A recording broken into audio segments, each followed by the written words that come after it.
तो last time हमने 266 तक किया था। मैं अपनी पीपीटी ओपन करती हूँ। कोई मुझे समरी देना चाहेगा, हमने लास्ट क्लास में क्या पढ़ा था, हम कौन से सेक्शन पे हैं अभी?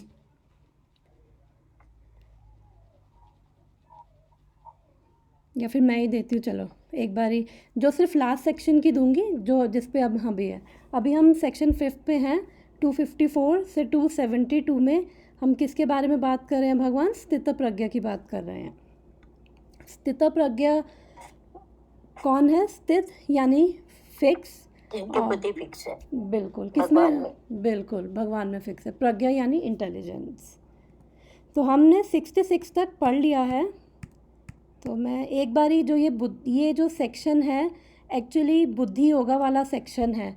39 से 53, इससे पहले वाला, सॉरी, इससे पहले वाला सेक्शन क्या है? बुद्धि योगा।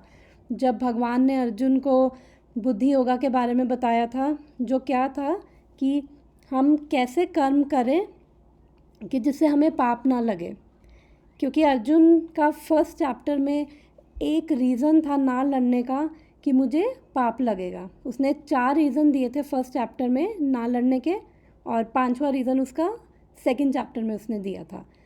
तो भगवान ने उसे बताया कि अगर हम ज्ञान में रहकर कर्म करते हैं तो उससे हमें कर्मों के रिएक्शंस नहीं लगते हैं।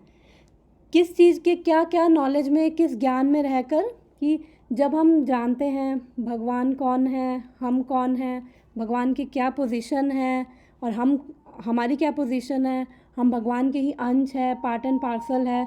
जब हम इस कॉन्शियसनेस में रहते हैं, हम समझते हैं भगवान को, तो तब हम भगवान को समर्पित करते हुए जब कोई भी कर्म करते हैं तो उससे हमें क्या है, कोई भी रिएक्शन नहीं मिलता है। और हमने ये भी डिस्कस किया था कि कोई भी कर्म अच्छा हो चाहे बुरा हो, अगर अच्छा कर्म करेंगे तो भी वो बांधने वाला है, बुरा कर्म करेंगे वो भी बांधने वाला है। अच्छा कर्म कैसे बांधने वाला है? अच्छा कर्म करेंगे तो हमें उसके अच्छे रिएक्शंस को भोगने के लिए वापस से एक बॉडी लेनी पड़ेगी। तो बुरा कर्म करेंगे तो फिर हमें बॉडी लेकर सफ़र करना पड़ेगा। इसलिए हमें ऐसे कर्म करने हैं जिससे हमें रिएक्शंस ही ना मिले, ताकि हम अगर हमें कर्मों के रिएक्शन नहीं मिलेंगे तो उससे क्या होगा? हमें हमारा मोक्ष को प्राप्त हो जाएंगे। ओके। और कोई? क्यों हम छूटना चाहते हैं कि हमें रिएक्शन ना मिले, कोई भी कर्म का हमें फल ना मिले? ऐसा क्यों है? हम क्यों चाहते हैं? हम ये बुद्धि योगा अभी पढ़ के आए हैं 39 से 53 में। इसमें ये है कि अच्छे कर्म करोगे तो अच्छे कर्म भुगतने पड़ेंगे उनके फल, बुरे करोगे तो बुरे भुगतने पड़ेंगे। और अगर आपको कुछ भुगतना ही नहीं है, ना अच्छा ना बुरा, तो फिर उस बंधन में मत पड़ो। देन वो भक्ति है कि आप जो भी करो कृष्ण को ध्यान में रख के करो। बेसिकली जब हम अच्छे कर्म करें या बुरे कर्म करें तो हमें इस बर्थ और डेथ की साइकिल में तो आना ही पड़ेगा ना। हम ये जन्म मृत्यु की साइकिल में आएंगे। जब इस साइकिल में आएंगे तो इसमें क्या प्रॉब्लम है? इस साइकिल में, जन्म और मृत्यु की साइकिल में, ठीक है, आ रहे हैं, जन्म ले रहे हैं, चार जन्म, मृत्यु और वो old age and disease. Right. ये 4 ताप और इसके अलावा 3 ताप और, मतलब कि जब भी हम जन्म मृत्यु की साइकिल में आएंगे, जब भी हम बॉडी लेंगे, बर्थ डेथ की साइकिल में आएंगे, तो बेसिकली क्या है? 3 फोल्ड मिजरीज, यानी कि जो 3 तरह के भौतिक ताप हैं, आदि दैविक, आध्यात्मिक, आदि भौतिक, वो हम सबको, चाहे कोई कहीं भी किसी भी कंट्री में हो, किसी भी जगह में हो, वो सबको ही फेस करने पड़ेंगे। और आदि दैविक क्या है? आदि दैविक, आध्यात्मिक, आदि भौतिक। पहले हम आध्यात्मिक की बात करते हैं। आध्यात्मिक यानी कि miseries caused by our mind and body. मन, हमारा मन परेशान होता है, डिप्रेशन में चले जाते हैं, किसी ने कुछ कह दिया तो गुस्सा आता है, हर्ट फीलिंग होती है, या फिर कोई छोटी भी चीज़ होगी तो कई बार मन ऐसी स्टोरीज़ बनाता रहेगा जिसकी वजह से हम, ऐसा लगता है कि एक बिल्कुल धुएं में बैठे हुए हैं, उसके बियॉन्ड सोच नहीं पाते हैं और मन ख़राब हो जाता है। बड़े अच्छे से हम क्या कहते हैं, रेडी हो के आज तो शॉपिंग करेंगे, मॉल के लिए निकले, और जैसे ही पार्किंग लॉट में गए तो किसी ने हमने गाड़ी लगाने लगे, किसी ने फटाक से आगे गाड़ी लगा दी और उसके बाद गाली देना शुरू कर दिया। तो हमारा मूड तो इतना अच्छा था और मूड हमारा ख़राब हो गया। तो ये मिजरीज कॉज्ड बाय क्या है, माइंड, जो हमारा जो मन की तरफ से मिजरीज आती है। और सेकंड क्या है, आदि भौतिक यानी कि miseries caused by other living entities, जो दूसरों की वजह से होती है। जैसे डेंगू का मच्छर काट गया, डेंगू हो गया। आजकल इंडिया में बहुत फैल रहा है डेंगू, दूसरों की वजह से। किसी ने अटैक कर दिया, कुत्ते ने आके काट लिया, गली में आराम से जा रहे हैं और कुत्ते ने आके काट लिया, या किसी ने फिजिकली अटैक कर दिया। तो उस तरह की मिजरी है। कोरोना सबसे बड़ा एग्जाम्पल है, बिल्कुल। और फिर किसी की वजह से जॉब चली गई, हेल्थ प्रॉब्लम हो गई, तो ओमिक्रॉन भी आ रहा है अब तो। हाँ तो नए नए वो आ रहे हैं वेरिएंट्स मार्केट में। तो ये सब चीज़ें, ये भी मैन मेड है, कोरोना भी मैन मेड है। तो यही लगा लो, मिजरीज का जो भी हमें दूसरों की वजह से, हमारी जॉब चलेगी, हमें ये प्रॉब्लम हो गई, जो भी दूसरों की वजह से मिजरीज आ रही हैं, वो आदि भौतिक। आदि दैविक क्या है, जो जैसे नेचुरल डिज़ास्टर्स हो गए, अर्थक्वेक, फ्लड आ गया, कहीं कुछ चल रहा है। तो ये सब, ये 3 तरह के जो ताप हैं, इसको 3 फोल्ड मिजरीज कहते हैं। ये हर एक पे एक्ट करेंगी, हर एक के जीवन में ये हम लोग को परेशान करेंगी। इसके अलावा जन्म, मृत्यु, जरा और व्याधि, यानी कि birth, death, disease, old age, ये चारों अपने आप में बहुत पेनफुल है। बर्थ भी पेनफुल है, डेथ भी पेनफुल है, कोई नहीं चाहता, ना कोई अपनों की चाहता है। उसके बाद बीमारी बहुत ख़राब है, ऐसे ही बर्थ, डेथ, ओल्ड एज, बुढ़ापा भी बहुत ख़राब है, आधा शरीर ही काम करना बंद कर देता है।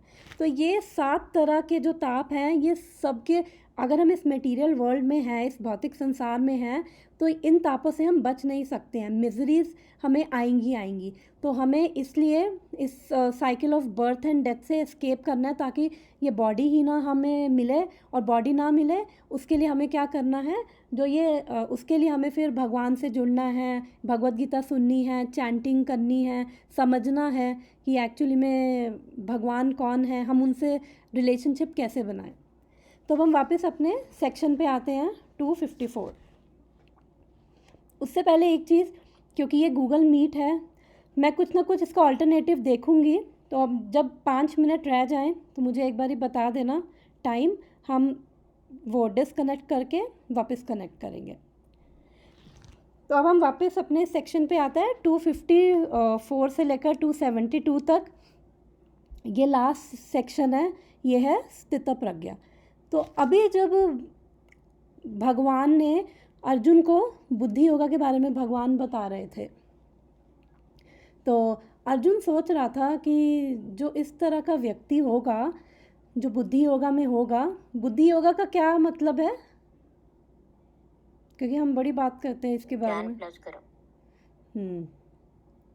मतलब कैसे कर्म, बुद्धि योगा का मतलब योग का क्या मतलब होता है, ऐड, योग, जोड़ना। किससे जोड़ना, भगवान से। जब हमारी बुद्धि भगवान में फिक्स हो जाती है तो हमें ज्ञान होता है, हमें नॉलेज होती है, और जब हम उस नॉलेज में रहकर कोई भी कर्म करते हैं तो हम कैसे करेंगे, कोई भी कर्म भगवान को समर्पित करते हुए कर्म करेंगे। जब हम कोई भी कर्म भगवान को समर्पित करते हुए करेंगे तो फिर हमें उसका रिएक्शन ही नहीं लगेगा।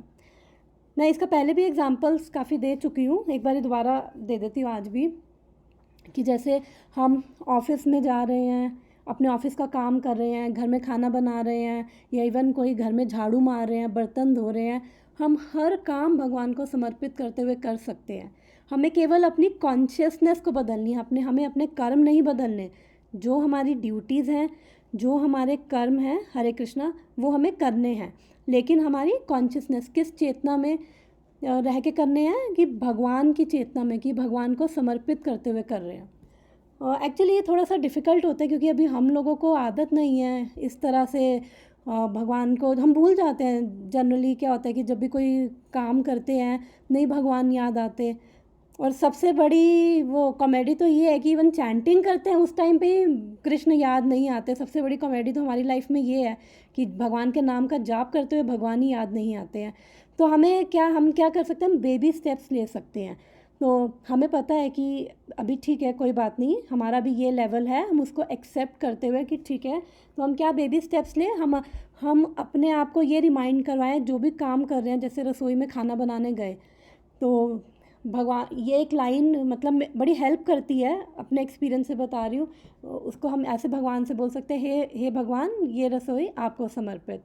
तो उससे एटलीस्ट हमारी कॉन्शियसनेस में हमें थोड़ा सा वो रिमाइंड रहता है, या फिर हम किचन में वो लगा लें, या फिर हम अपने ऑफिस का काम करते, ऑफिस जाते हैं, लैपटॉप खोलते हैं, तो उसके बाद भी हम यही सेम प्रार्थना कर सकते हैं, हे भगवान, ये काम आपको समर्पित, क्योंकि अभी हमारी क्या स्टेज है, अभी हमें तो भगवान के बारे में कुछ पता ही नहीं है। जिसके बारे में कुछ पता नहीं है, फिर उसके साथ रिश्ता बनाना कितना मुश्किल है। इसका मैं एग्ज़ाम्पल देती हूँ। अब एक डॉक्टर है, ठीक है, एक डॉक्टर के साथ मेरा रिलेशन और हस्बैंड के साथ रिलेशन बहुत डिफरेंट है। डॉक्टर मेरे बारे में बहुत कुछ जानता है, मैं उसके पास जाती हूँ, उसको पता है मेरा वेट कितना है, मेरी हाइट कितनी है, मेरा ब्लड प्रेशर कितना है, मेरे एलर्जी है मुझे कोई नहीं, किडनी ढंग से काम कर रही है नहीं कर रही, और कोई इन्फेक्शन वगैरह तो नहीं, वो अच्छे से बात करता है, अच्छे से मिलता है। अब डॉक्टर भी कह सकता है कि हाँ, मैं नेहा को अच्छे से जानता हूँ, पिछले 4 साल से उसके पास ही जा रही हूँ, अच्छे खासा पहचानता है। अब एक वही अगर वही रिश्ता अगर मैं देखूँ हस्बैंड के साथ, तो उसमें कितना डिफरेंस है। डॉक्टर के जानने में, डॉक्टर मेरी बस वो जो ये फिज़िकल इन्फॉर्मेशन है, डॉक्टर को उतनी पता है, लेकिन एक हस्बैंड को पता है कि हाँ, मेरे साथ इंटीमेट रिलेशन है, मेरे को क्या अच्छा लगता है, और एक एक डिफरेंट तरह का कनेक्शन है। मैं भी वो मेरे से कनेक्ट हो सकते हैं, मेरे साथ कहीं भी जा सकते हैं, बात कर सकते हैं, कभी भी बात कर सकते हैं, वो मेरे से कोई भी बात कर सकते हैं, तो एक फ़र्क है। तो ऐसे ही अभी हम कृष्ण को कैसे जानते हैं, जैसे अभी डॉक्टर और पेशेंट का रिश्ता है, अभी हमें इतना नहीं पता है। तो जितना हम भगवत गीता को सुनेंगे, जितना हम शास्त्रों को सुनेंगे, भगवान की कृपा से ही हम केवल जान सकते हैं, और हम अपने एफर्ट से नहीं जान सकते। हम भगवान हमें खुद रिवील करते हैं कि वो क्या है। जितना हमारा कॉन्शियसनेस का लेवल है, जितनी हमारी कॉन्शियसनेस है, चेतना है, जितनी हमारी सिंसियरिटी है, जितनी हमारी डिज़ायर है, केवल उतना ही भगवान हमें प्रकट करते हैं अपने आप को। तो हमें क्या रखना है, हमें केवल अपनी डिज़ायर रखनी है, हमें केवल इच्छा रखनी है कि भगवान से संबंध बनाना है। ये भगवत गीता क्यों पढ़ रहे हैं, इसलिए पढ़ रहे हैं कि जब हम ये पढ़ेंगे सुनेंगे, तो हमें भी मन करेगा कि ऐसे ऐसे भगवान से जो इतने दयालु हैं, उनके साथ संबंध बनाया जाए। अभी तक हमें संबंध बनाना किसी ने नहीं बताया, हमें नहीं पता। तो इसलिए हम जितना सुनेंगे, जितना सिंसियर होंगे, और जितनी हमारी इच्छा प्रबल होगी, जितनी स्ट्रॉन्ग डिज़ायर होगी, तभी हमारा संबंध भगवान से बनता है। तो मैं क्या बता रही थी, ओके, चलो हम वापस इस पे आ जाते, मैं भूल गई मैं क्या बता रही थी। हाँ, भगवान के बारे में मतलब एक तरह से बेसिकली मैं यही बता रही थी कि जितना हम जानते हैं, उतना डॉक्टर एक पेशेंट को जानने के बराबर है। लेकिन जैसे हम शास्त्रों से कनेक्ट होते हैं, गुरु, साधु और शास्त्रों से जब हम इनसे कनेक्ट होते हैं, और जब हम गुरु से सुनते हैं, हम भक्तों से सुनते हैं, जो भी बोनाफाइड हैं, गुरु भक्त हैं, उनसे सुनते हैं, तो उससे क्या होता है कि हमारे को अट्रैक्शन होती है सुनने से। 9 प्रोसेसेस ऑफ भक्ति है ना, श्रवणम, कीर्तनम, स्मरणम। तो सबसे इम्पॉर्टेंट क्या है, श्रवण करना, यानी सुनना। जितना हम सुनेंगे, उतनी हमारी अट्रैक्शन बढ़ेगी भगवान की तरफ, और उतना हमारे अंदर इच्छा बढ़ेगी कि अरे भगवान से संबंध बनाना है। और जब हमें पता चलेगा कि भगवान कौन है, उनकी पोजीशन क्या है, एक्चुअली में वो सुप्रीम है, जब हम कन्विंस हो जाएंगे, हमें फेथ हो जाएगा, हमारी बुद्धि उन पर फिक्स हो जाएगी। जब बुद्धि हमारी उन पर फिक्स हो जाएगी, तो आधी तो चीज़ें हमारी लाइफ से गई।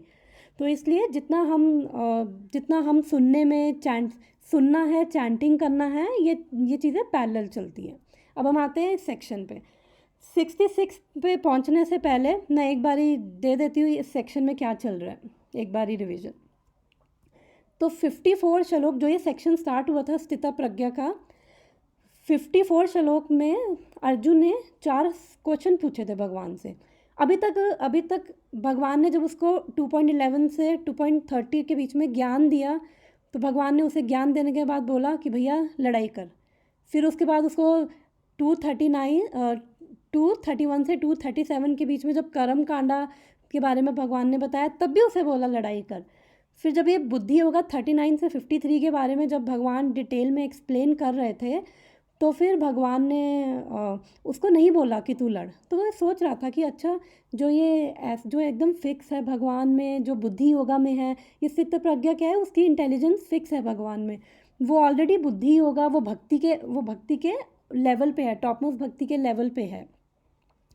बुद्धि योगा और भक्ति योगा में डिफरेंस है, लेकिन हम जब ग्रेजुअली भगवान को समर्पित करते हुए हर कर्म करने लगते हैं, तो धीरे धीरे प्यूरिफिकेशन आती है, और उससे क्या होता है, हम प्योर भक्ति के लेवल पे पहुंचते हैं। तो ये एक तरह से एक सीढ़ी है बुद्धि योगा भक्ति योगा तक पहुंचने की। तो वो ये सोच रहा था, अब ये जो ऐसा व्यक्ति होगा, अगर ये मेरी जगह होता तो क्या ये लड़ता या ना लड़ता। तो उसने 4 क्वेश्चन पूछे भगवान से कि भगवान, इसके लक्षण क्या हैं, जो स्थित प्रज्ञा है इसके लक्षण क्या है, जिसका आंसर भगवान ने 55 में दिया था। फिर नेक्स्ट उसने पूछा, बोलता कैसा है। तो बोलने का मतलब क्या है, बोलने का मतलब है वर्ड्स क्या बताते हैं, हमारी मेंटालिटी बताते हैं वर्ड्स, हमारा थॉट प्रोसेस बताते हैं। तो बोलने का मतलब है कि उसकी क्या मेंटालिटी है, क्या थॉट प्रोसेस है। अगर कोई उसके साथ स्थित प्रज्ञा के साथ कोई अच्छा कर रहा है, कोई बुरा बोल रहा है उसको, कोई उसे गुस्सा कर रहा है, तो वो उसका कैसा बिहेवियर है उसकी तरफ, और वो कैसे उसे मतलब उसका क्या, वो उसको आगे से जवाब दे रहा है, उसे गुस्सा कर रहा है, गाली दे रहा है, उसका कैसी मेंटालिटी है एक्चुअली स्थित प्रज्ञा की। फिर नेक्स्ट उसने पूछा कि हाउ डज इट सिट का मतलब, जिसका आंसर भगवान ने 58 और 59 श्लोक में दिया था। सिट का मतलब है कि बाहर संसार में इतनी टेम्पटेशंस हैं, और ये स्थित प्रज्ञा अपने आप को कंट्रोल कैसे कर पा रहा है। हमारा भी मतलब सेंसेस, मन करता है देखे गोलगप्पे खाने का मन किया, ये देखा, अच्छी मूवी का वो एडवर्टीज़मेंट देखी, वो देखने का मन किया। तो स्थित प्रज्ञा कैसे अपने आप को इतनी टेम्पटेशंस के बावजूद कंट्रोल कर पा रहा है। फिर उसका लास्ट क्वेश्चन था कि हाउ डज़ ही वॉक का मतलब मतलब अपनी सेंसेस को कैसे एंगेज कर पा रहा है भगवान के सर्विस में। और जो भगवान ने आंसर 64 से 71 में दिया, जिस सेक्शन में अभी हम हैं। तो अभी हम 66 हमने पढ़ लिया था। फिर उसके बाद 59 तक तो ये पढ़ा था हमने। फिर 60 में भगवान 61 में अभी तक क्या कहते हैं, भगवान ने जब उसे बुद्धि योगा बताया, तो भगवान ने बोला कि अपनी कॉन्शियसनेस को अपनी बुद्धि को फिक्स करो एक डिवाइन कॉन्शियसनेस में, एक हायर उसमें। तो वो फिर 61 में फर्स्ट टाइम भगवान ने बोला है युक्ता मत परा, यानी कि अपनी बुद्धि मेरे में फिक्स करो। फिर 62 और 63 में भगवान उसे क्या बता रहे हैं कि जिनकी बुद्धि जो भगवान से कनेक्टेड नहीं है, जो भक्ति में नहीं है, जो कृष्णा कॉन्शियसनेस में नहीं है, फिर उनका प्रोसेस ऑफ फॉल डाउन बता रहे हैं भगवान कि कैसे उनकी चेतना गिर जाती। ये स्टेप्स हमने सब डिटेल में समझे थे कि पहले हम सोचते हैं, फिर उसके बाद उसमें क्या होता है, अटैचमेंट डेवलप होती है।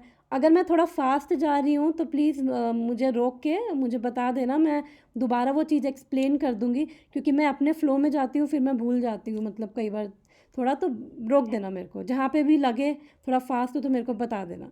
फिर हमने ये सारे स्टेप्स किए थे कि ये 62 63 में भगवान ने बताया कि जो नहीं है, जिनकी बुद्धि भगवान में फिक्स नहीं है, जो स्थित प्रज्ञा के लेवल पे नहीं है और जो भक्ति में नहीं है, तो उनके साथ क्या होता है, ये भी हमने डिटेल में कर लिए थे। अगर इनमें जाऊँगी तो बहुत टाइम लगेगा। फिर जब 64 में उसने अर्जुन का क्वेश्चन का आंसर भगवान 64 से 71 में दे रहे हैं, हाउ डज़ ही वॉक। तो इन शॉर्ट भगवान ने कैसे बताया कि अपनी सेंसेस को वो कैसे एंगेज कर रहा है, वो कैसे कर रहा है, he does with regulation and religious principles. Okay, regulation का क्या मतलब हुआ कि अपने आप को वो डिसिप्लिन कर रहा है, और रिलीजियस प्रिंसिपल क्या है, कैसे रेगुलेट कर रहा है। हम लोग अपने आप को कैसे रेगुलेट करते हैं,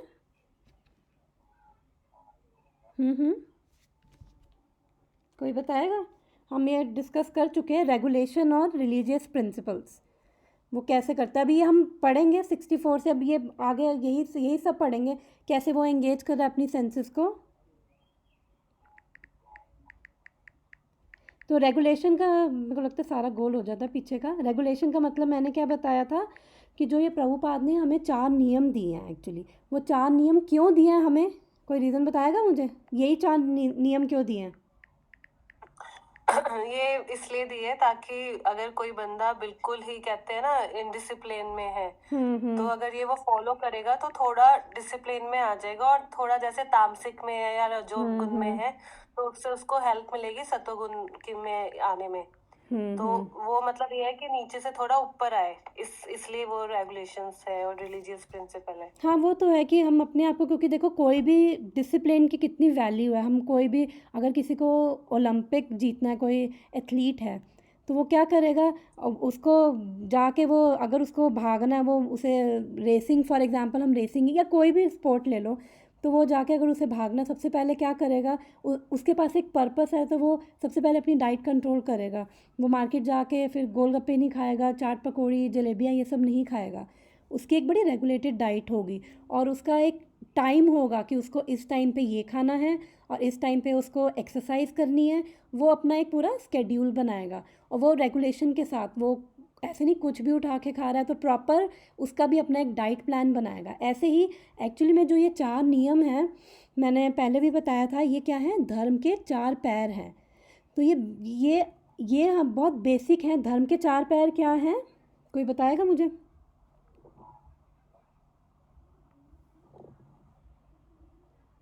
धर्म के 4 पैर क्या है, हिंदी में कोई बताएगा? हिंदी इंग्लिश दोनों में चलेगा।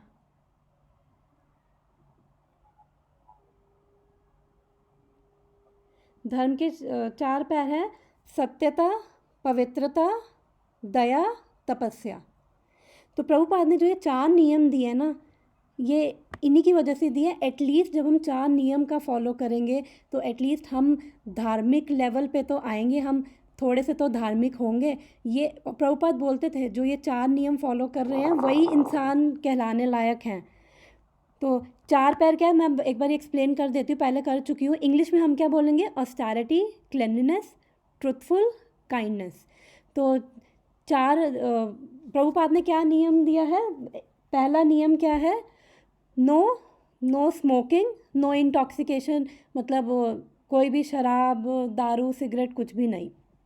दूसरा नियम क्या है, नो मीट ईटिंग, और मीट ईटिंग में मीट, एग, फिश सब कुछ। तीसरा नियम क्या है, नो गैम्बलिंग। चौथा नियम क्या है, नो इलिसिट रिलेशनशिप। ठीक है ना। तो अब ये चारों कैसे फिट हो रहे हैं, तो सबसे पहले अगर हम देखें तो ऑस्टेरिटी यानी कि जो 4 पैर मैंने बताए थे, हिंदी में एक बार ही उनका नाम क्या था, हाँ मैंने भी बताया ना क्या था, तपस्या, सत्य, पवित्रता, और क्या बोला मैंने अभी चौथा, सत्य, पवित्र, दया। हाँ सत्य, और चौथा कौन सा था? ऑस्टेरिटी, क्लेanलीनेस, ट्रूथफुलनेस और काइंडनेस। सत्यता क्या था, अभी तो मेरे माइंड में था, अभी निकल ही गया माइंड से। चलो मैं कोई बात नहीं, मैं पहले वो डिस्कस कर लेते हैं। तो जब हम बात करते हैं, जब हम मीट अंडा वगैरह खाते हैं तो उससे क्या होता है, हमारी दया ख़त्म होती है। क्योंकि जब हम देखेंगे अपने सामने हम मीट अंडा खाएंगे और जानवरों को काट के खाएंगे तो उससे क्या होगा, हमारी दया अंदर से चली जाएगी। और जब हम इलिसिट रिलेशनशिप्स में जाएंगे, मैरिज के बाहर रिलेशनशिप्स में जाएंगे तो उससे क्या होगा, हमारी पवित्रता चली जाएगी। और जब हम दया चली गई, पवित्रता चली गई, और तपस्या, जब हम ये जो नो इंटॉक्सिकेशन है, बेसिकली एक तरह से तपस्या ही तो है, क्योंकि हमारा मन बार बार उन चीज़ों में जाता है कि हम ये अपने आप को हम थोड़ा रिलीफ देने के लिए कोई अल्कोहल, स्मोकिंग, उन सब चीज़ में, तो एक तरह से इनको हम जितना इन चीज़ों से बच के रहते हैं तो उतनी हम एक तरह से तपस्या करें। हम डिवोटीज तो वैसे ही तपस्या करते हैं क्योंकि वो तो बाहर का वैसे ही कुछ नहीं खाते हैं। तो इससे क्या है, हमारे अंदर ऑस्टेरिटी हमारे अंदर बढ़ती है, हमारे अंदर डिसिप्लिन आता है, तो हम रेगुलेट हो पाते हैं। और चौथा क्या था, दया, पवित्रता कैसे जाती है, पवित्रता का मैंने बता दिया ना कि जब हम अवैध संबंध बनाते हैं तो उससे पवित्रता जाती है।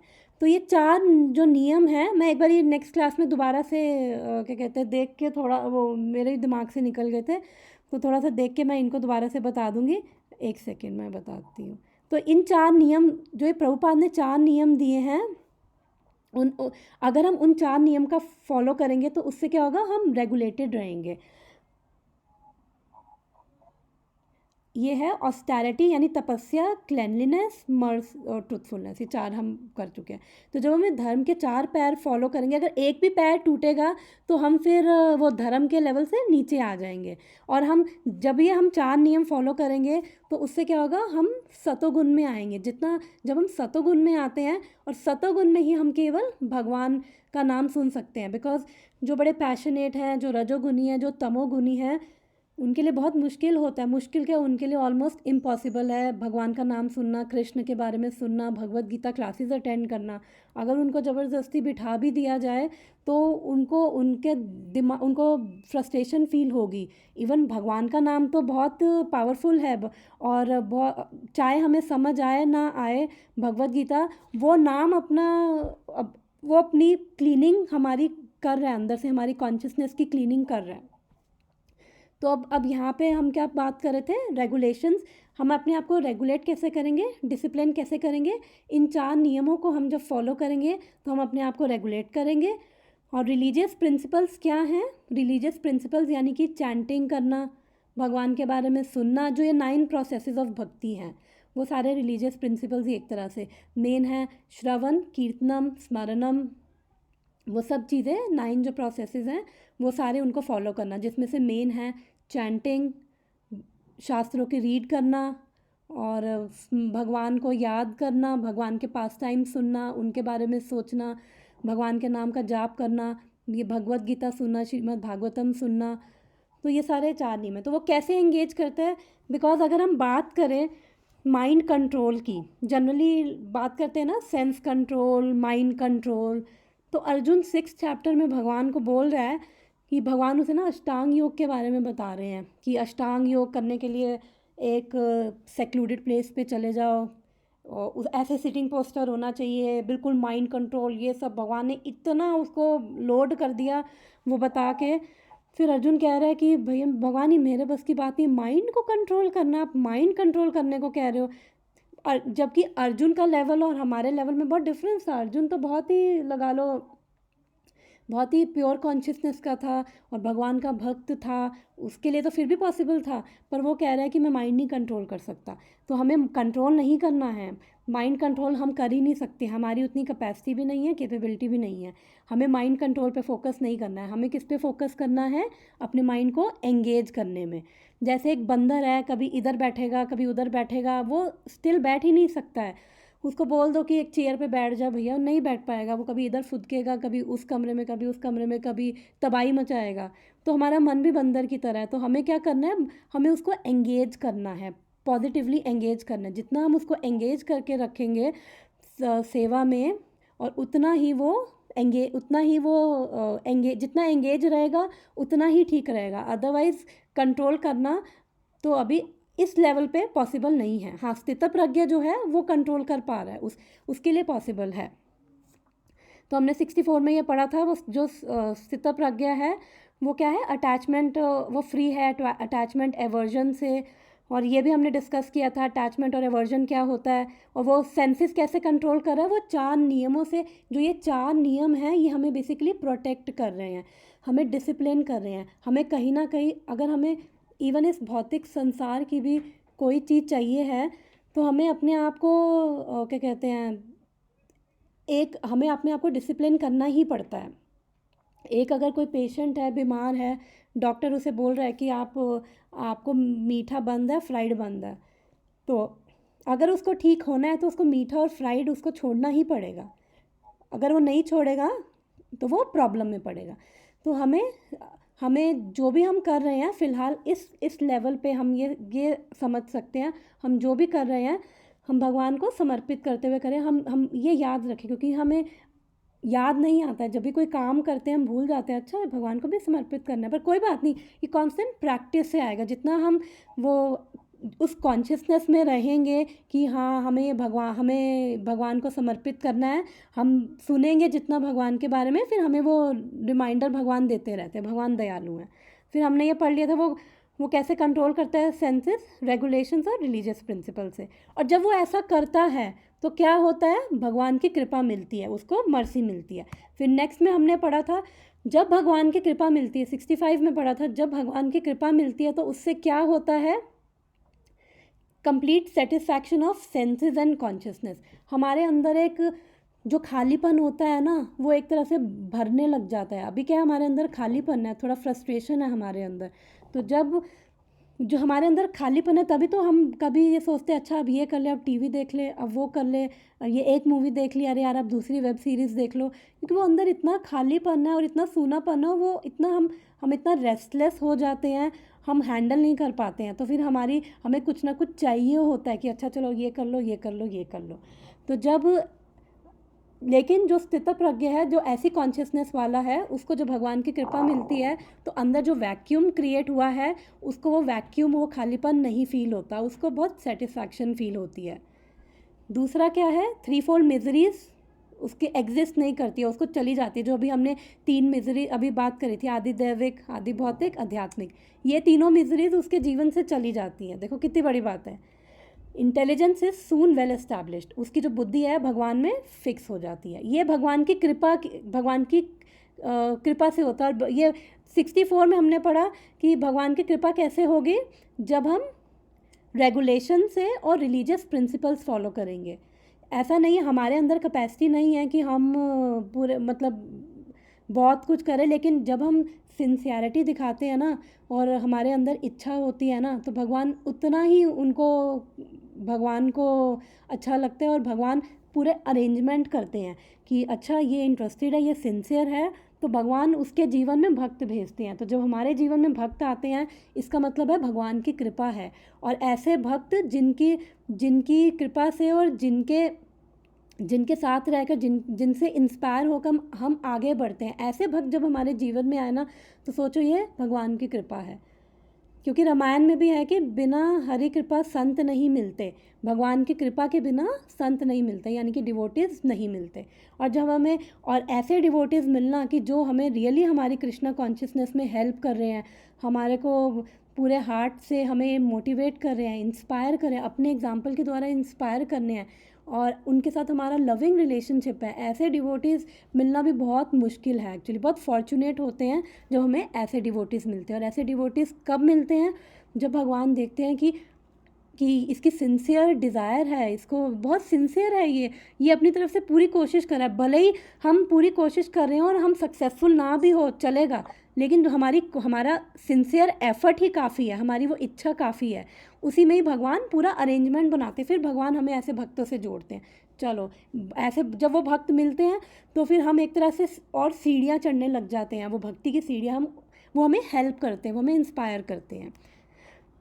और उसके बाद 66 में हमने क्या पढ़ा था, जो ऐसी कॉन्शियसनेस में नहीं है, जो भक्ति में नहीं है, भगवान से नहीं जुड़ा है, उसका क्या होता है। जो भगवान से नहीं जुड़ा है,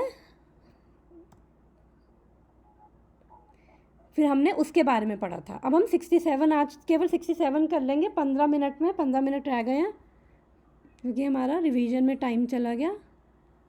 ओके, पहले हम श्लोक पढ़ते हैं। 67 आज हमें छोटा सा है, तो 10 मिनट में, वैसे बहुत छोटा सा ये पढ़ते हैं। हरे कृष्णा। 267 इंद्रियाणां हि चरतां यन्मनो अनुविद्यते तदस्याहरति प्रज्ञां वायुर्नवाम इवाम्भसि। ये है अनुविद्यते सॉरी। इंद्रियाणां हि चरतां यन्मनो अनुविधीयते तदस्याहरति प्रज्ञां वायुर्नवम इवाम्भसि। पढ़ेगा कोई, रीड करेगा, बहुत छोटा सा है। हाँ मैं करती हूँ। As a strong wind sweeps away a boat on the water, even one of the roaming senses on which the mind focuses can carry away a man's intelligence. Purport. Unless all of the senses are engaged in the service of the Lord, even one of them engaged in sense gratification can deviate the devotee from the path of transcendental advancement. As mentioned in the life of Maharaja Ambrish, all of the senses must be engaged in Krishna consciousness, for that is the correct technique for controlling the mind. तो यहाँ पे भगवान क्या कह रहे हैं, एक बारी मैं हिंदी में भी इसका ट्रांसलेशन कर देती हूँ। एक्सप्लेन किया है भी सारा वही है जो एक बारी हिंदी में हम ट्रांसलेशन फिर भी पढ़ लेते हैं। अतः हे महाभाव, जिस पुरुष की इंद्रियां अपने अपने विषयों से सब प्रकार से विरत होकर उसके वश में है, उसी की बुद्धि निसंदेह स्थिर है। तो अगर हम एक बारी में 5 मिनट क्या कहते हैं उसके बारे में, एक बार स्थितप्रज्ञ और एक नॉर्मल के बीच में ना हम थोड़ा सा मैं कंपैरिजन करना चाहूँगी कि क्यों स्थितप्रज्ञ ऐसा है। हम बहुत सुनते हैं। टाइम कोई बताएगा कितना है अभी? कितना बचा है ना अभी टाइम? 55। ओके, चलो 5 मिनट हम जरा स्थितप्रज्ञ और उसकी ये सब चीज़ों के अंदर पर्पट छोटा सा है पर इसका मीनिंग बहुत डीप है। हो सकता है इसके श्लोक को एक्सप्लेन करने में टाइम लगे, तो हम स्थितप्रज्ञ और उसमें जाते हैं जो स्थितप्रज्ञ नहीं है। तो एक्चुअली क्या है, मैंने पहले भी हम इस बारे में बात कर चुके हैं जब भगवान ने उसे अर्जुन को ज्ञान दिया था। जो भक्ति में नहीं है और जो स्थितप्रज्ञ के लेवल पे नहीं है, स्थितप्रज्ञ क्या है, हाईएस्ट लेवल है, उसको भगवान से सेटिस्फैक्शन फील हो रहा है, उसको किसी पे हमने पीछे पड़ा है इतना सारा कि उसको किसी पे गुस्सा नहीं आ रहा है, वो इक्विपोइज है, समभाव में है, उसको ना अटैचमेंट है ना एवर्जन है। मतलब अगर सोचे तो कितना इम्प्रैक्टिकल सा नहीं लगता? अरे ऐसा भी बंदा होगा कोई इस संसार में? हो सकता है हमारे बीच में ही हो, हमारे बीच में बैठ के हमारे साथ ही ऑफिस की बगल सीट में बैठा हो, क्योंकि इंटरनली जो भक्ति क्या है, इंटरनल प्रोसेस है। हम बाहर शक्ल देख के नहीं बता सकते। हो सकता है कि भक्ति के ऊंचे लेवल पे हो लेकिन बाहर से दिखने में बड़े नॉर्मल भक्त होते हैं, बाहर से दिखने में बड़े नॉर्मल से दिखेंगे, लेकिन अंदर जिस लेवल की भक्ति होती है, इसलिए कहते हैं कि भक्तों को कभी जज नहीं करना चाहिए, भक्तों के बारे में गलत नहीं बोलना चाहिए, अपराध होता है, भक्ति का नाश होता है। तो जो स्थितप्रज्ञ है और जो स्थितप्रज्ञ नहीं है, अब जो नहीं है उसके बारे में थोड़ा सा उसका डाइसेक्शन करते हैं क्या है। तो जो स्थितप्रज्ञ नहीं है वो क्या करता है, हमने आइडेंटिटी क्राइसिस की बात करी थी 2.11 से 2.30 के बीच जब हमने किया था। तो हम लोग के साथ क्या होता है कि हम लोग अपनी रियल आइडेंटिटी तो भूले हुए हैं कि हम ये शरीर नहीं, ये आत्मा है, ठीक है ना। हम जब भगवत गीता पढ़ते हैं ऑब्वियसली हमें रिमाइंडर मिलता है, पर ये भी देखा जाए तो हमें थियोटिकली पता है, हम प्रैक्टिकली रियलाइज़ नहीं करते। क्योंकि जब सिचुएशन आती है, कोई आया हमारे पास आया, गुस्सा किया, गाली दी, मंदिर में फॉर एग्जांपल मंदिर में पूड़ियाँ तल रहे हैं और वो हमें बोल रहा है कि तुम्हें ढंग से पूड़ियाँ भी नहीं बनानी आती, पूड़ियाँ सारे फूल भी नहीं रही हैं, तेल पी रही हैं, और उसी में गुस्सा आने लग जाता है। भले भगवान की भी सेवा कर रहे हैं या फिर ऑफिस में बैठे हुए हैं काम कर रहा है, किसी ने आके उल्टा सीधा बोला, गुस्सा आता है। तो ऐसा क्यों होता है? तो जब हमने बात करी थी आइडेंटिटी क्राइसिस की, हम लोग क्या है, हम अपनी रियल आइडेंटिटी है हम भूल जाते हैं। भूल के हमें याद ही नहीं आती है कि जब कोई, अभी हमने भगवत गीता में सुना, ओके हम ये शरीर नहीं, ये आत्मा है, ठीक है। जैसी क्लास ख़त्म हुई फिर क्या हुआ, भूल गए। और फिर मान लो किसी से थोड़ी सी बहस हो गई तो फिर हमें याद आता है कि अरे हम तो शरीर नहीं, हम ये आत्मा है। तो हम लोग क्या है, हम डिफरेंट टाइम पे डिफरेंट आइडेंटिटीज़ में रहते हैं। फॉर एग्ज़ाम्पल मैं ऑफिस में हूँ, ऑफिस में बैठी हूँ, मैं महीने का 1 लाख कमा रही हूँ, तो मैं उस आइडेंटिटी से बहुत अटैच हूँ। मैं तो 1 लाख कमा रही हूँ महीने का। फिर अब मेरे अंडर तो 10 लोग काम कर रहे हैं, मैं उनको ऑर्डर देती हूँ, मेरा ऑर्डर फॉलो कर रहे हैं। मैं घर आती हूँ तो मैं उसी आइडेंटिटी से अटैच हूँ। मैं एक मैनेजर हूँ और मेरे अंडर बहुत लोग काम कर रहे हैं, सबको मेरी बात माननी है। फिर मैं घर आती हूँ, मैं घर वालों से भी क्या कर रही हूँ, मैं उसी आइडेंटिटी में हूँ, मैनेजर की आइडेंटिटी में हूँ। घर में मेरा रोल डिफरेंट है, घर में मैं एक वाइफ हूँ, एक मदर हूँ और एक सिस्टर भी हूँ, एक ननद हूँ, एक जेठानी हूँ, अलग अलग रोल्स हैं मेरे। लेकिन मैं मेरी आइडेंटिटी, मैं वही ऑफिस की आइडेंटिटी लेके घर आई। फिर अगर मेरे को किसी रिलेटिव ने या किसी ने घर वाले ने कुछ कहा, मैं उसी आइडेंटिटी से इतनी अटैच हूँ, फिर मुझे लगता है हाउ डेयर ही, मैं तो एक मैनेजर हूँ, मेरे अंदर 10 लोग काम कर रहे हैं, हाउ डेयर ही, ये मुझे ऑर्डर कैसे दे रहा है। फिर ऐसे ही फिर मैं चलो अब घर में आ गई, फिर अब मैं एक मदर हूँ, फिर मैं एज अ मदर अब मेरे मेरे बच्चे ने कुछ कह दिया ऐसा, तो मेरी मेरी वो आइडेंटिटी, मेरी मदर की आइडेंटिटी भी अब हर्ट हो गई। तो ऐसे ही क्या है कि हम डिफरेंट टाइम पे डिफरेंट आइडेंटिटीज़ लेते हैं और उनके साथ अटैच हो जाते हैं, और इन आइडेंटिटीज़ की हमारी खिचड़ी बन जाती है। हम हर जगह अपनी वो जिस आइडेंटिटी से, जिस पहचान से हम अटैच हैं, हम उसी को लेकर उसी उसी प्लेटफॉर्म से सोचते हैं। अब मैं बॉस हूँ ऑफिस में, अब मैं घर आई हूँ, मैं घर में भी यही एक्सपेक्ट कर रही हूँ, मैं तो बॉस हूँ, मैं कमा रही हूँ, मेरी इज्जत हो, मैं उसी आइडेंटिटी में रह के मैं उन लोगों से बिहेव कर रही हूँ। तो अब जब वो मेरी आइडेंटिटी को थ्रेटन फील होता है, जब वो मेरी आइडेंटिटी क्रैश होती है, कोई मेरे को आके कुछ कह रहा है, तो क्या होता है, मेरी वो आइडेंटिटी एक तरह से क्रैश होने लग जाती है। अरे मैं तो बॉस हूँ, मैं मेरे को ये कह रहा है। या तो हम फिर दो चीज़ों में जाते हैं, हम किस में जाते हैं, या फिर हम जाते हैं कंप्लेनिंग में, हाउ डेयर ही, उसकी इतनी औकात कैसे हुई कि वो मेरे को बोल रहा है, मैं एक बॉस हूँ। लेकिन फिर दूसरा दूसरा दूसरा लेवल क्या है, या फिर हम उसमें चले जाते हैं, मैं तो ये सारे मुझे ही हमेशा ऐसा बोलते हैं, मेरे साथ ही हमेशा गलत करते हैं, या फिर मैं विक्टिम मेंटालिटी में चली जाती हूँ, या फिर मैं वो कंप्लेनिंग मोड में चली जाती हूँ। तो उससे क्या होता है, फिर जब हम ऐसी आइडेंटिटीज़ में रहते हैं जो हमारे डिफरेंट डिफरेंट आइडेंटिटीज़ हैं, फिर क्या होता है, इसको कहते हैं हम बेसिकली माइंड प्लेटफॉर्म, यानी कि जो जो हमारी real identity as a soul की हम भूले हुए डिफरेंट डिफरेंट रोल्स हम अलग अलग टाइम पे लेते जाते हैं, और उन रोल्स की भी एकदम खिचड़ी खिचड़ी का रायता ही फैला हुआ है। और फिर पिछले जन्मों के हमारे अंतःकरण के इम्प्रेशंस होते हैं, फिर वो सब हमारा गुना और कर्मा की वजह से हमारी कुछ टेंडेंसीज, हमारा कुछ नेचर बन जाता है, वो सब जब मिक्स हो जाते हैं तो फिर हम एक बॉडीली प्लेटफॉर्म पे आते हैं। जब हम ऐसे प्लेटफॉर्म पे होते हैं तो हम अपने लोअर नेचर में आ जाते हैं। लोअर नेचर यानी कि हम सेल्फिशनेस, ग्रीडी, जेलस, एंग्री, वो सब चीज़ें हमारे अंदर आने लग जाती हैं। अब मैं कोशिश कर रही हूँ मैं अपनी आइडेंटिटी बचाने की, कि उसने मेरे को कैसे बोल दिया, मैं तो एक मैनेजर हूँ, मैं अपनी आइडेंटिटी बचाने के लिए मैं बड़े सेल्फिश में एक्ट कर रही हूँ, मैं उसको बुरा भला अगले को बोल रही हूँ, और मैं हैंडल नहीं कर पा रही हूँ। कोई मेरे पे आग के गोले फेंक रहा है, मेरे में भी कैपेसिटी नहीं है उस आग का गोले को पकड़ने की, मैं जाके उस पे फेंक रही हूँ, फिर वो मेरे पे फेंक रहे हैं। तो ऐसा ही चल रहा है हम लोग के साथ। तो हम लोग इसे कहते हैं मेंटल प्लेटफॉर्म। तो जो भी हम आइडेंटिटी से अटैच होते हैं, फिर हम उसी लेवल पे बैठ के सोचते हैं। तो हम क्या है, एक तरह से कुएं का मेंढक हो गए, एक काला कुआं उसका मेंढक बन गए, और फिर बस उस कुएं के बियॉन्ड हम देख ही नहीं पाते हैं। तो इसलिए हमें शास्त्र बताते हैं, हमने अलग अलग चश्मे पहने हुए हैं, हरा चश्मे में हमें हरा दिख रहा है, मैंने हरा पहना, मुझे हरा दिख रहा है, किसी और ने लाल पहना है, उसे लाल दिख रहा है, किसी और ने नीला पहना है, उसे नीला दिख रहा है। शास्त्र हमारे ये सब चश्मे उतार देते हैं। जब हम शास्त्र हमारे ये चश्मे उतार देते हैं तो फिर हमें चीज़ें क्लियर दिखती हैं। तो शास्त्र हमें क्या बता रहे हैं कि हम ये अलग अलग आइडेंटिटीज़ हैं ही नहीं, हम एक सोल हैं।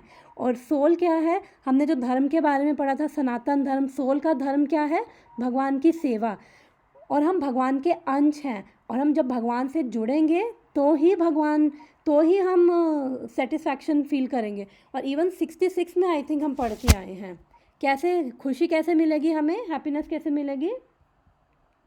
ये नास्तिर बुद्धि अयुक्तस्य, बहुत अच्छा श्लोक है ये। यहाँ पे भगवान स्वयं बोल रहे हैं कि अगर हमें खुशी चाहिए कैसे मिलेगी, one who is not connected with the supreme can have neither transcendental intelligence nor a steady mind, without which there is no possibility of piece.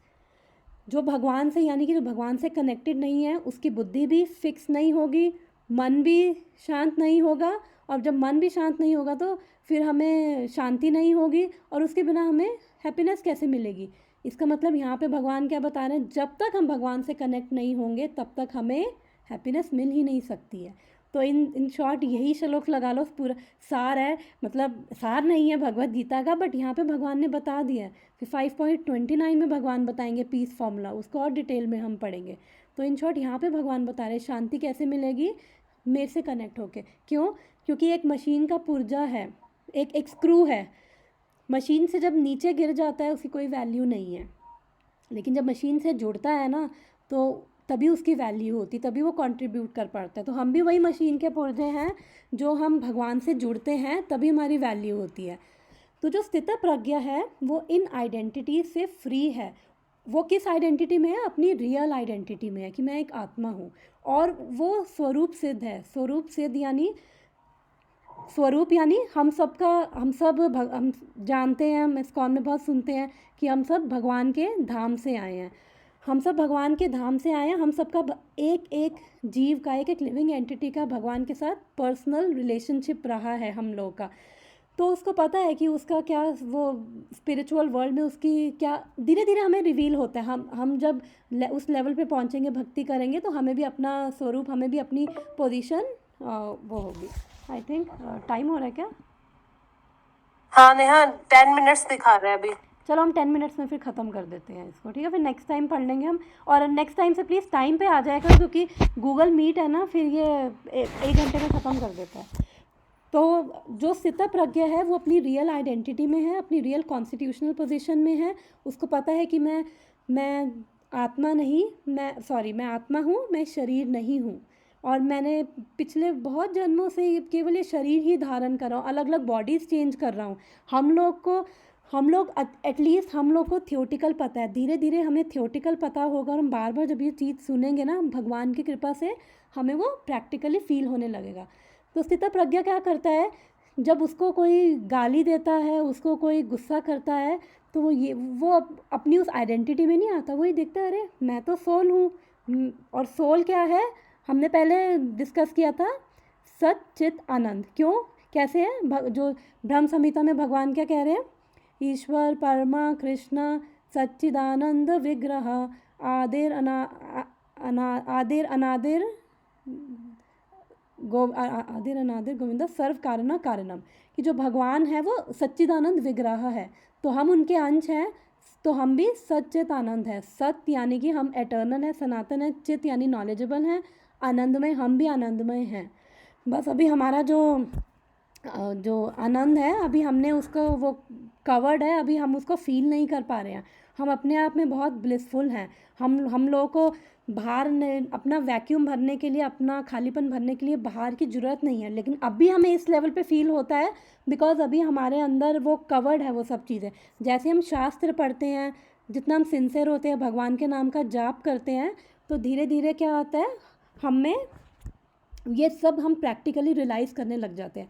तो जो स्थित प्रज्ञा है वो ये डिफरेंट आइडेंटिटीज़ में ना रहकर उसको अपनी रियल आइडेंटिटी पता है, और वो दूसरे को भी एज अ सोल देख रहा है, एज अ आत्मा देख रहा है। जब वो दूसरे को भी आत्मा देख रहा है, तो फिर उसको फ़र्क नहीं पड़ रहा उसको कोई गुस्सा कर रहा है, और उसको भगवान से इतनी इंटेलिजेंस, स्पिरिचुअल इंटेलिजेंस है भगवान की कृपा से उसके पास, कि उसको इन चीज़ों में फ़र्क ही नहीं पड़ता, क्योंकि उसकी बुद्धि हायर चीज़ों में फिक्स है। अभी हमारा, जब हमें कोई कुछ कह दे तो हमारी बुद्धि बस उसी में ही घूम के रह जाती है। फिर तो भगवान तो बिल्कुल हमें याद ही नहीं आते, हम परेशान हो जाते हैं। थोड़ा सा भी लाइफ में अप डाउन आते हैं, हम बहुत परेशान हो जाते हैं। तो स्थित प्रज्ञा बहुत स्टेबल रह पाता है। कितना टाइम है? ओके, तो ये है अभी 8 मिनट है। ओके चलो ठीक है। जब 1 मिनट रह जाना बता देना, मैं रैप अप कर दूँगी। फिर हम वापस से इसी श्लोक पे आ जाते हैं। तो आई होप अब ये डिफरेंस क्लियर हुआ है तभी, क्योंकि अभी हम बॉडीली लेवल पे हैं, बॉडीली प्लेटफॉर्म पे हैं, या बॉडीली प्लेटफॉर्म कह लो या माइंड प्लेटफॉर्म कह लो। उससे क्या है, फिर हमारा मन की अलग धारणाएं, अपने पिछले जन्मों के वो इम्प्रेशंस की वजह से, जो मैंने बात करी थी हमारी सीडी की रिकॉर्डिंग ऐसे हो रखी है, जिसकी वजह से हमारा नेचर ऐसे हो रखा है। जब हम शास्त्र सुनते हैं तो वो क्या करते हैं, हमारे दिमाग के सर्किट बदल रहे हैं, हमारे दिमाग के धीरे धीरे, क्योंकि अब इतने जन्मों से ये सब चीज़ें हमारे अंदर भरी हुई हैं। तो धीरे धीरे जब हमारे सर्किट बदलेंगे दिमाग के, हमारे न्यूरॉन्स फायर होते हैं, हम जब ये चीज़ें सुनते हैं ना, हम रियलाइज़, धीरे धीरे भगवान की कृपा से हम जब ये चीज़ें रियलाइज़ करेंगे, तो हम भगवान से कनेक्टेड फील करेंगे। और भगवान से कनेक्टेड फील करने के लिए ज़रूरी नहीं हम ये चीज़ें रियलाइज़ करें, रियलाइज़ करनी है, बट हम भगवान से, हम हर चीज़, हम जो भी हम कर रहे हैं, कैसी भी हमारी लाइफ में सिचुएशन हो, हम हमेशा भगवान से बात कर सकते हैं, भगवान को अपनी प्रॉब्लम्स बता सकते हैं। भगवान को सब पता है, लेकिन हम जैसा भगवान से रिश्ता बनाना चाहेंगे भगवान भी हमें उसी तरह से रेसिप्रोकेट करते हैं। तो हम जब भगवान से संबंध बनाएंगे, हम जितना जुड़ेंगे, हम भगवान से जब आंसर्स मांगेंगे, भगवान देते हैं आंसर, लेकिन हमें पूरा फेथ, विश्वास रखते हुए, पेशेंस रखते हुए, और भगवान पे अगर हम चीज़ें छोड़ते हैं, कितनी बार नेहा जो हम करते हैं, हमने जैसे कहीं भी होता है कोई चीज़ होती है तो मैं जैसे बोलती हूँ कि चल ठीक है भगवान से पूछते हैं, भगवान से, तो कितनी बार तूने भी रियलाइज़ किया, हमने प्रैक्टिकली ये फील किया कि भगवान आंसर करते हैं हमारी चीज़ों को। अगर भगवान अपनी टर्म्स पे आंसर करते हैं, भगवान को पता है क्या सही है क्या गलत है, तो हम किसी भी सिचुएशन में, चाहे कोई अच्छी हो चाहे कोई बुरी हो, हम हमेशा भगवान से कनेक्ट हो, भगवान से हम इंटेलिजेंस मांगे, हम भगवान से कहें कि ठीक है, क्योंकि कोई भी सिचुएशन हमें क्यों आ रही है, हमारे कर्मा के हमें लेसन्स देने।